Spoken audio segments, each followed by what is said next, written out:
வணக்கம். இன்றைய press news செய்திகள்.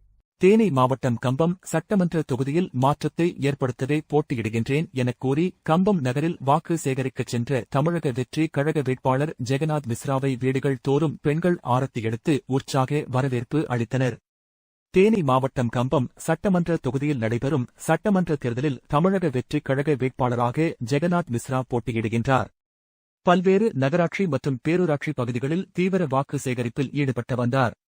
அதனைத் தொடர்ந்து இன்று கம்பம் நகர் பகுதியில் சர்ச் தெரு, சிக்னல், காந்தி சிலை, தங்க விநாயகர் கோயில் உள்ளிட்ட பல்வேறு பகுதிகளில் தீவிர வாக்கு சேகரிப்பில் ஈடுபட்டார். அப்போது அவர் பொதுமக்களிடம் கூறுகையில், வருகின்ற சட்டமன்ற தேர்தலில் மாற்றத்தை ஏற்படுத்துவதற்காகவே வேட்பாளராக களம் இறங்கியுள்ளேன்.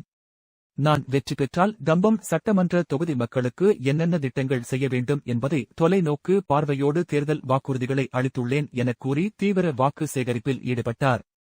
நகர் பகுதியில் சின்னஞ்சிறிய வீதிகள் முதல் முக்கிய கடைவீதிகள் வரை சென்று தீவிர வாக்கு சேகரிப்பில் ஈடுபட்ட வேட்பாளர் ஜெகநாத் மிஸ்ராவிற்கு வீடுகளில் இருந்த பெண்கள் ஆரத்தி எடுத்து மலர் தூவி பொன்னாடை போர்த்தி உற்சாக வரவேற்பு அளித்தனர்.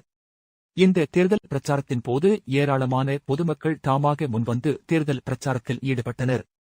மேலும் அவருடன் வந்த தமிழக வெற்றி கழக நிர்வாகிகளும் விசில் ஒலி எழுப்பி சாலைகள் தோறும் உற்சாகத்தை ஏற்படுத்தி வாக்கு சேகரித்தனர்.